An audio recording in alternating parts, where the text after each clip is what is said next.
Selection Sunday is behind us, which means it is time to fill out your March Madness brackets. I'm Connor Allen, hosting a special episode of Move the Line. Joining me today is Jason Lisk from our friends over at Team Rankings and Pool Genius. Jason, how did the conference tournaments treat you and Selection Sunday? Conference tournaments were wild. It's been a long weekend because, man, those things went off the rails sometime on Friday and didn't really ever get back on. So many crazy things. How many top seeds lost? Teams making runs to championships, to completely altering the field. We thought it would look a certain way, and the seed lines look completely different than they looked a week ago. Yeah, it was pretty nuts. I think one of the biggest surprises to me was maybe NC State winning the tournament there. Were they double digit, I think, underdogs to Duke in the first round? Was that sound about right? Absolutely. And then, still against North Carolina, had to beat them in the final. Even after they pulled the what happened against Virginia. So craziness. Yeah, absolute madness. But before we hop into today's show, we're going to break down a couple teams were higher than consensus on, a couple teams were lower than consensus on, maybe some Cinderella teams. I want to let you all know today's show is sponsored by Team Rankings. Their tools and analysis will help you dominate your March Madness pools. They allow you to plug in your own custom settings for whatever pools you have, for how big of a tournament pool, if it's 10 people, 20 people, 100 people, that changes your strategy dramatically, and they help take care of that all for you. Their brackets win over 200% more than expected since 2017. So find the link in the show notes, get up to 55% off of their incredible tools and picks and so much more. So I want to start off here, basic bracket strategy. We're talking to people who are trying to win their bracket pool, but maybe not, haven't done that well in the last couple of years. So any thoughts here just off the top, like your favorite basic tips for filling out a bracket? Yeah, for you this year, just know how many people you got to beat and like what you need to do to get the money, and use that as a guide on how risky. Think of it this way. If I'm, let's say there's 30 people and spots pay out, so my chances are 10% going in. Do I really want to get that much riskier with like where my champ pick is, or where a team to the final game is? If I don't think they have at least a 10% chance of getting there, am I giving up edge by just picking them? So don't get too crazy if you're in a pool where your chances of hitting a payout are low, or higher relatively, because there's not that many people, or the payout spots are more flat. Obviously, you get into bigger pools, you got to think more like, where am I finding the value that nobody else is picking? Yeah, no, that's a great point there. Yeah, it's something that I can't stress enough, because if you're in your pool with just 10 people or your family, friends and family, you don't really have to be all that creative. Like, you can just pick a lot of the standard teams, because not everyone knows who the standard teams are, especially like everyone just sees the 1 seed, 2 seed, 3 seed, 4 seed. Auburn is a 4 seed this year. And like UConn last year, like they were number 5 or I think 4 in Ken Palm's overall metrics and like a lot of other advanced statistics. And they're a 4 seed like in the total thing. So again, like just understanding and using tools and metrics to help you understand that better, I think is really important. So I like that strategy a lot. One of my basic ones, I am going to always pick the 1 seeds over the 16 seeds. I know that Purdue just lost last year. I know that Virginia just lost a couple of years prior. I'm not willing to say that that's a trend. I think those were kind of just rare circumstances, especially this year. I like a lot of the 1 seeds early on. So I'm going to keep picking them. We're looking at now, I believe, 152 overall 1 seeds are versus 16 seeds. So going to stick to the math on that one and pick the 1 seeds. I have a feeling people are going to probably pick a couple of 1 seeds to lose, maybe at a higher rate this year. Have you noticed that on your end? Well, you know what? It is crazy, because like if we were in like an NFL pool, you would have like a team that was like, let's say a double-digit favorite that had like 85, 90%. They'd be like 98% picked. That's about the pick rate we're seeing on the 1 seeds, which is crazy, because their odds are like at least that. So you're not giving up that much value by actually picking 1 seed right out of the bat, because I think it's like ingrained in people's minds to pick more upsets in March Madness. And so they're willing to do things like take a 2% shot when they don't in other contests. It is kind of crazy. Like, I don't think you need to get that crazy. Yeah, and one of my favorite ways to pick, quote unquote upsets is by looking at betting spreads to make picks to choose upsets, because you'll have every year there'll be a 5-12 matchup or, something like that. Or 11-6 specifically, where the 11 seed is actually favored in the betting markets over one of the lower seeds. And so people you're playing with brackets with don't always know that. And so they may miss that, but where in reality, like those teams win at a pretty high rate, like outright. And so I personally would go with a team like that. And I think there are one or two examples this year even where there's, some of the lower seeds are favored. Any thoughts on that strategy? Well, yeah, absolutely. I mean, so New Mexico's favored over Clemson right now. New Mexico Yep. coming off of winning the Mountain West tournament was already like fairly highly rated in a lot of the advanced metrics.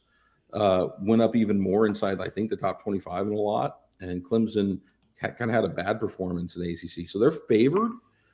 We haven't had many of these cases of outright favorites. We've had plenty of like close to pick'ems, teams that are 1-point dogs.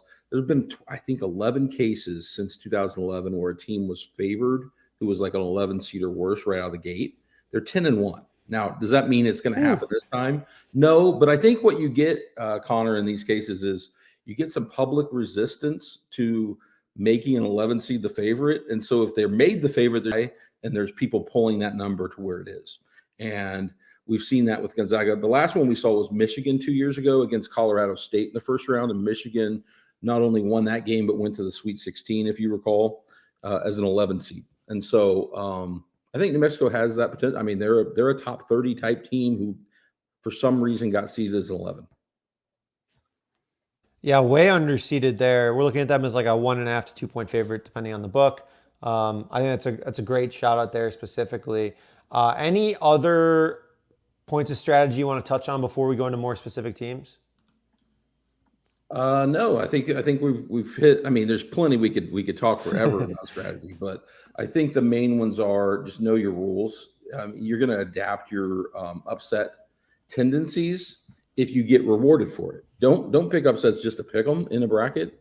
If you're convinced the team's going to win, there are other avenues to make money than losing points in a bracket by taking extreme risks. But if you're getting bonus points, that's when some of these upset plays becoming more attractive. I'm not convinced this year, by the way, you have to make a ton of upset picks. There's so many 50-50 calls where I know we have leans on one side, but the public's either opposite us or split, that you're getting enough differentiation without getting too crazy. Yeah, I think that's probably one of my favorite parts about your guys' tool is that, you guys are able to cite data from Yahoo, ESPN, all the different bracket sites and be like, hey, like pools are picking this, like this is where people are picking in pools. So they can help you guys help make like just an educated decision on like, are you really gaining that much by not picking this team? Like, what does that look like? Because at the end of the day, that's all that matters. If everyone picks Purdue to win in your pool, you shouldn't be picking Purdue because if you win, then you're just chopping the pool. So, like something like those things like don't really make sense. And you should be finding ways to gain leverage elsewhere. So I would say that's maybe my last point of strategy. If you're playing in a pool with a bunch of homers or college friends who all went to the same college, you can almost always gain an advantage by not picking said college or local area. Absolutely. Yeah, so that's another fun tip there. But I'd love to dive into like maybe one or two teams that you are higher than consensus on, or just worst case you think will make a run in the tournament, are excited to have in your brackets this year. Yeah, I mean, there's so many because I think there's some value out there. We've mentioned New Mexico. Obviously, it depends on what type of pool you're in as to how far you take them. Right. It makes sense, but I mean, the bigger the pool, the more a pick like New Mexico makes sense. That West region in general, I like Arizona as a value because the public is heavily on North Carolina compared to the betting markets. Betting markets have Arizona as the slight favorite or Carolina. Carolina is being picked like 2-1 over Arizona. Oh, wow. Out of that region, or maybe not out of the region, but as a champ. Their champ pick percentage is much higher. More people are confident in North Carolina. And so you're getting value in the rest of that West. That to me looks like the region where if you were to like say, Jason, which region is going to go absolutely crazy? I could see any number of teams coming out of the West. I mean, like Michigan, would it surprise you if Michigan State suddenly pulls that 9-1 upset and makes a run to the Final Four if North Carolina's out of that region? Not at all. New Mexico with a Baylor team that isn't great defensively as the 3 seed. Alabama, who's not great defensively as the 4 in that region. All sorts of variance in that region. Yeah, one thing that I like to do before the tournament specifically is look at some of the trends of like past winners and look at the profiles of which teams normally fail early and which teams normally succeed. The best teams almost always have balance. They have good offense, good defense. Specifically, top 21 adjusted offense, top 37 adjusted defense. It's these teams that are outside those metrics, but specifically like outliers. So like I think a great example is Kentucky. Awesome offense, like electric, but their defense is so bad. We're talking about fifth in adjusted offense, 108th in adjusted defense. Like they're a team that is constantly a threat to lose early, and it's because, and my way of putting this into like actual game analysis is that a team with a good offense and terrible defense, they run into a team that just shoots lights out. If their offense falters at all, like they're toast because they can't play good defense, and vice versa. If their offense is not very good and their defense is electric, like if the opposing team is just shooting very well and their offense isn't able to keep up, like that's how these blue blood teams and good teams perceived lose to these unknown 11, 10, 12, 13 seeds. So Sure. yeah, so I don't know. I think that's one of my kind of favorite early exercises there, and that led me to Arizona is a team that qualifies specifically under those circumstances, and UNC is not. Now they're close. I mean, they're like 24th in offense and sixth in defense. So I don't think that they specifically are like out crazy, like they can't win, but there's some holes in their profile that makes sense. It does, and not only that, like they're sixth in defense, and so you're like, okay, they're really good defense. They've actually had some meltdowns recently, though. That number's gone down, and it's still a really good number. But man, NC State scored on them a lot, and so did a couple other teams down the stretch. They've had a couple of head scratching performances where you're like, man, is that defense going to hold up over 4 or 5 games, even though they look good on paper? You'll be surprised to know Kentucky is popular relative to their seed. I know you mentioned Kentucky already. They were an interesting evaluation because they did get better. They had injuries. They've had lots of injuries. So you're like, okay, they might be better than what they've shown. But then again, the defensive numbers have been consistently not great. It's just they've been even better on offense when they have everybody.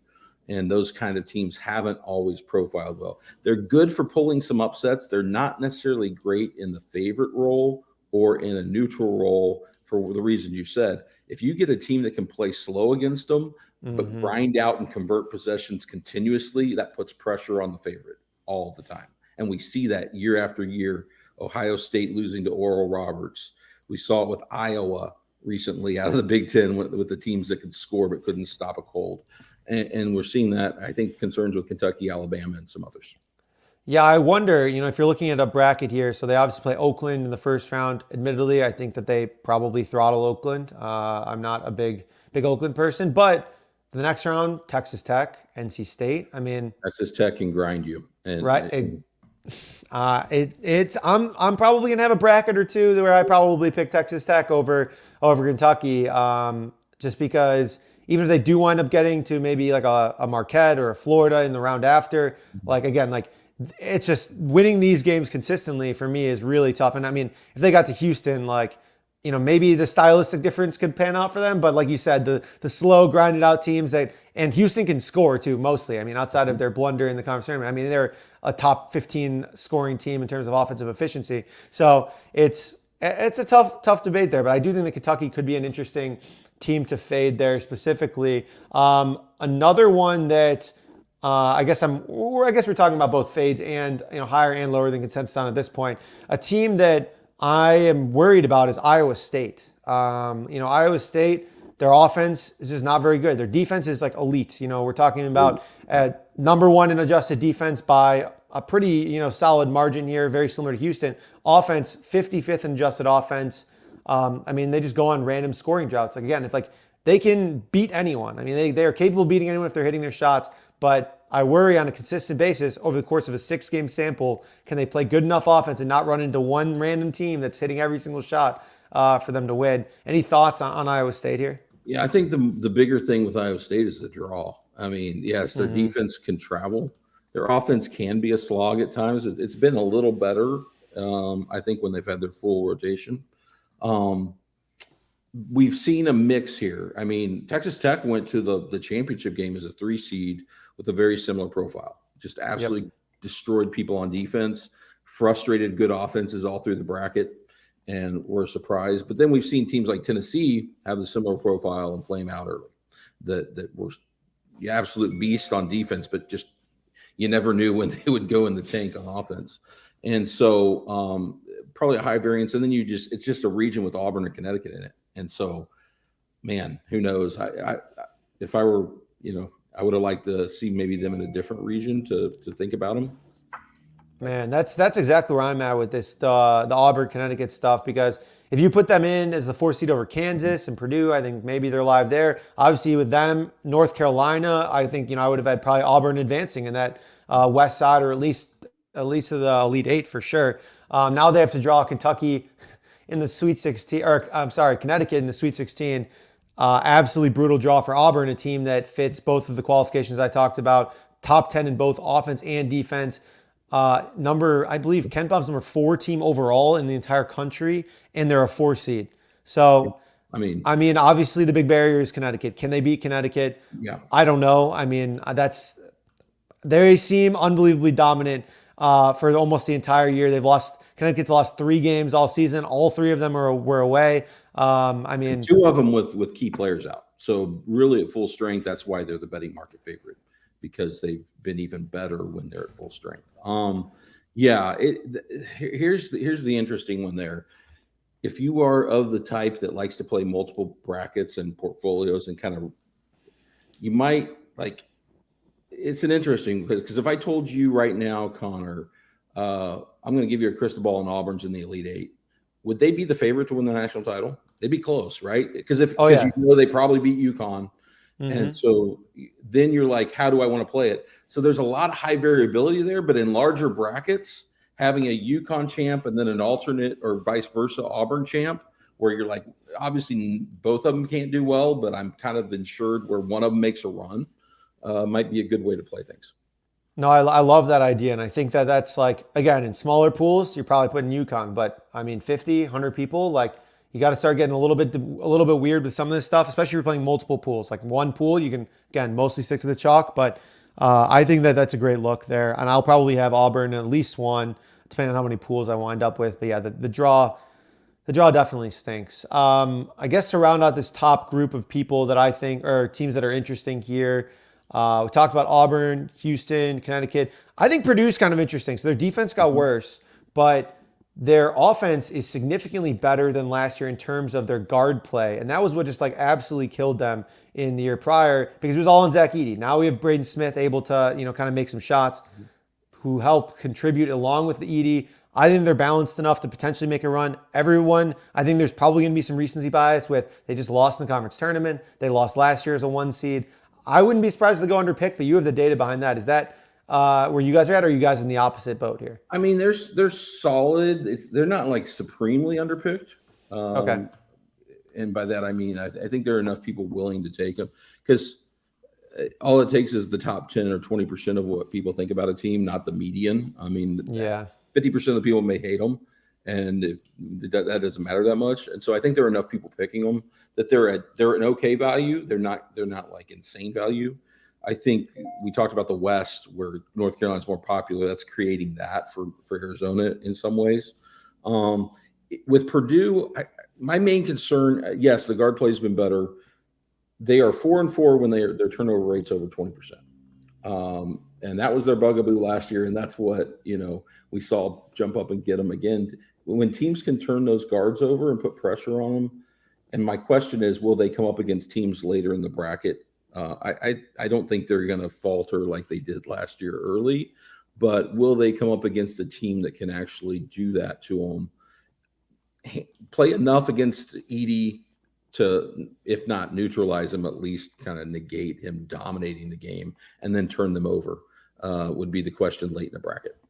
Yeah, I think teams like, even Tennessee or Houston would give them a lot of trouble. Yes. That would be tough. But again, that's an Elite Eight, Final Four, 2 matchups there. So again, I think the early rounds, I don't know, maybe, TCU, never know. But Kansas, I'm not really sure what to do with, given their injuries and, lack of clarity with Hunter Dickinson and McCullough.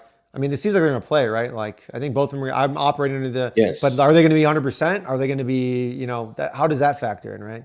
Yeah, I mean, the Dan Gavitt, the selection chair, said the word he had was they were playing, but what does that mean? So I believe Yeah. they'll take the court. I believe they'll take the court, but how healthy is Dickinson's shoulder? They're thin, man. If he takes another hit, I mean, they're thin going against a Sanford team right out of the gate that'll press you all game long and run you. Yeah. So it is they're a high variable team. Kansas is, and then Gonzaga, I believe, is the 5 with them, and Gonzaga's played better. So hmm that is an interesting region, but yeah, Kansas is a very questionable one on that side of the bracket. I think that's a pretty solid segue then into some of the Cinderella teams because, I mean, again, if those guys for Kansas are not like 100%, or if they suffer an in-game injury, which are all very realistic possibilities, this 13 seed Samford, I know got some love in the betting markets. You're interested in them? Like, are you going to be picking them potentially in some brackets, depending on how many you're doing over Kansas? I don't think it's a bad play. Yeah, in brackets for me, probably not, and that's Okay. just the way I play it. But that's because, again, in most pools, the champ's worth 32, that pick's worth 1. I mean, is it Right. worth it for me? In betting markets, different. Yes, I like Samford with the points, and for the variability reasons we just talked about with the injuries. You don't know that game's at altitude with a team that's deep and likes to press, which who knows how that'll work out for this game. So yeah, but am I willing to, play it for a single point when I'm still taking the dog and I don't know how much value I'm getting for 1 point? Probably not. Yeah, no, that's totally fair. Any other teams that are we're talking like maybe 10 seed or later that you're really interested in here to maybe win, 1 or 2 games, even if you're not necessarily picking them in your bracket, they're, in bigger pools or the Cinderellas of this year, basically. Yeah, so I'm going to give you one because of interesting bracket dynamics. I think the public tends to underpick play-in teams, just in general. It's hard to pick the team when you don't know who's playing as you're looking at your bracket on Tuesday. We have a pretty significant, when I say significant, like 4.5 point edge for Colorado over Boise State. Like Colorado is a legit top 25 team who just didn't play in a conference that gave them the opportunities to get all the wins to get seated higher and are a legit team when fully healthy. Now they still got to beat Boise, and that game isn't until late Wednesday. So you won't know if they actually won until like Wednesday night. But they're being virtually unpicked to the Final Four, and they're a 10 seed that has, I think, a lot of commonalities with some 10s and 11s that have made runs, where they're probably like a massive value in a bracket at the large size to make a run where you might be the only one that has them. Yeah, no, that's a great call out. I mean, Colorado 25th in adjusted offense, 42nd in defense. So they got kind of that balance. I mean, again, outside our normal trends, but at the same time, like they're close. Like it's not like, that's not the end all be all. If they're close enough, they have some balance. They're not like outrageously bad in one way or another, and they get a good draw. Interestingly enough, against Boise, like you said, Boise's a pretty good team here. I think the market's about even right now on them. So I don't know, but Florida is a really unique matchup in the round after because Florida's done a lot of stuff great. They've beaten a couple of good teams, but they've also dropped a couple that have not been good either. So Florida's a very unique matchup for them. They're another one of those kind of SEC's got a lot of them this year. One of those offensively skewed teams a bit, where their offensive efficiency is way higher than their defensive numbers, and they just lost Hanglot in their center to that broken leg, unfortunately, in the SEC championship game. I think they have the depth to overcome that, but they still lost like a 7-footer who plays 20 minutes a game. And so that creates more uncertainty that could open up a run as well. You never know how those situations go when you have to turn around and play on within 5 days of that injury happening. Yeah, no, it's never easy. A team that I'm kind of interested in that's an 11 seed here and is not, I guess that much of a Cinderella if you're paying attention to the betting markets. I like Oregon. I think Oregon over South Carolina is kind of interesting. I think if they win this initial game, they're playing a Creighton team that is kind of like a late bloomer. Ken Barkley did some great work that basically talks about teams who come on later and make like massive jumps in the last month or two of the season tend to greatly underperform early on in the tournament. That being said, Creighton matches both offense and defensive thresholds to win the national title, but They also, I think, there's some holes with this Creighton team. So for me, Yeah. I think Oregon. I bet Oregon to beat South Carolina. We'll talk about that more in tomorrow's episode with the betting stuff. But I think Oregon is an interesting one to maybe win that game and the game against Creighton there. Any thoughts on this Oregon team? Oregon is like what's that? 17-year cicada. Like every 6 or 7 years, Oregon is Yep. supposed to be out of the tournament. Dana Altman makes changes late in the year. They win the Pac-12 tournament. They get in as a 12 or 11, and then they go to the Sweet 16. That's happened twice now in the last decade. Yep. And this team is thin. This team had so many injuries, but man, and then toward the end of the year, they basically put it in the hands of like their three best players and were like, go win games. And then Dante and Folly Dante was, I don't know if a center has had as, I mean, besides Zach Edey has had a dominant stretch like what he did in that Pac-12 tournament. The dude's shooting like 90% from the field over like the last 5 games, just absolutely like dominating people. So yeah, that's an interesting one. This South Carolina team will throw. They've been exposed by teams that can score. They run some kind of mix-up defenses, and they've been able to beat the SEC teams that aren't as good shooters. And so the question is, can Oregon break them down? Because you've seen a wide range of outcomes for the South Carolina team. They've won a lot of close games against okay teams and then got blasted by Auburn twice. So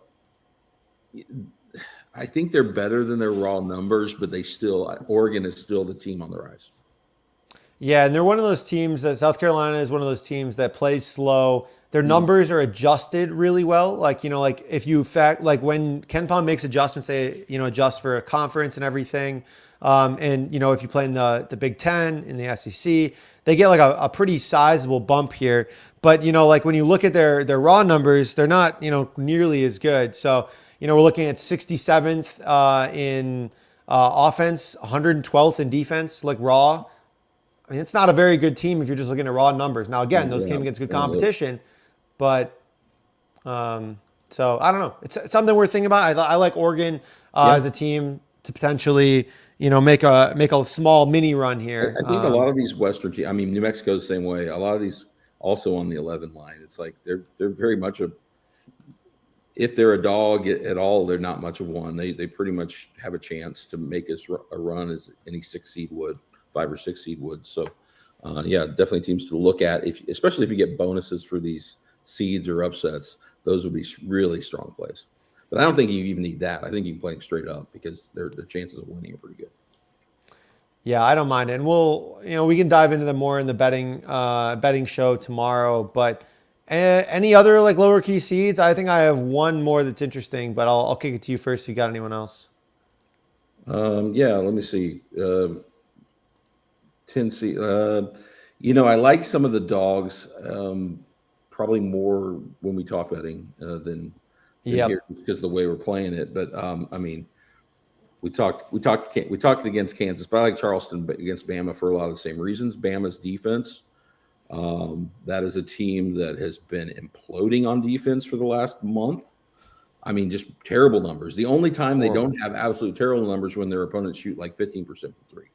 if their opponents just hit 30%, you're lighting them up, honestly, because they're bad at everything else. I mean, they're struggling to find stops.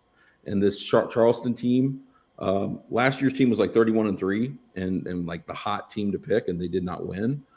This team started 1-3, but I think is peaking at the right time and coming on. Had some new players, had new players to integrate into a team that had great success. I think it took a little while, but this team is on the rise and capable, especially against a team like Alabama that struggles to get stops. Yeah, no, that makes a lot of sense. I think that's a pretty good one there. And I mean, getting hot at the right time is very important. It doesn't, it's not necessarily the most quantifiable all the time, but I think it's something that definitely matters. And so one last one for me. The Morehead State-Illinois matchup is really interesting to me because Morehead State is another team, 356th in average possession length offensively. They take good shots, 35th in effective field goal rate. Defensively, their adjusted metrics are not good, 120th, but effective field goal rate-wise, they're 9th. if you're looking at their defense. So again, it's one of those teams where you slow the game down, you make it a little bit more high variance because there's fewer possessions. You make a couple of your shots, play a couple of good possessions on defense. Like I think they could very squarely be in play here. So again, like I'm We'll not get picking into them it more directly, but tomorrow, Connor, on yeah. the betting show, but I gave that one out as a pick earlier today. Ooh, all right, nice. Okay, well, Because cool. Then and we'll it's for a lot save. of the Yeah, reasons you just said. Slow pace, and also Illinois. What don't they do? Their defensive numbers are not good, but they also don't turn people. They're like literally like 360 in turnovers. That's one yep, area Morehead has struggled. But if Illinois doesn't turn people over, you're kind of like letting Morehead off the hook. The one game they played well against a good team was Indiana, against a major conference team, and Indiana didn't turn them over, and they only lost by a point. So that's one where I think the matchup and Illinois coming. How many times have we seen this Big Ten team with Illinois' profile run through the Big every Ten year. tournament and then get to the NCAA tournament and face a different style and it not work out? Yeah, all the time. That's a great point there. Excited to talk about that more on the betting show specifically because, I mean, hey, good teams win, great teams cover, right? That's all we Right. care about with the bets. Maybe winning outright for the brackets matters more, but that's awesome, man. Well, I appreciate this. This was great. Nice, quick, informative, 30 minutes in and out. Tell everyone, what you guys have going on or anything you want to plug right now. Feel free to, go wild with it. Yeah, absolutely. Come to poolgenius.com. I believe we have some promo codes with 444 here that you might have in the notes. Show notes. Yeah, show notes. And so we have bracket picks. But not only that, you get unlimited brackets. Tell us your rules, tell us everything. We generate the best bracket and 4 alternates. So you're going to get 5 to choose from or play all 5 depending on the size. You can look at those. We've got team notes, some of the injuries, some of the trends we've talked about. We've written that up. We explain why we're high or low on a team relative to, say, the raw power number in our notes. And those numbers are used to generate our bracket predictions. We also have Calcutta and Survivor tools if you're in those kind of pools. Check it out. Lots of fun contests that we have there. And so we'll be grinding over the next day, watching where the markets move. We don't want to be too far off market. We do take some stands. We find we can take stands against teams. We don't want to be too far above a market. And so we're going to monitor that and see where we're at on teams. But, we'll be watching that over the next day and writing and explaining why we're making the picks we are. Awesome. Absolutely love it. And as we mentioned, we will be live again tomorrow talking about our favorite bets for the first round, maybe a couple futures, here and there, but I look forward to it. So appreciate you guys all hanging out. And Jason, appreciate you again. Yeah. For Jason, I'm Connor. We will see you guys tomorrow.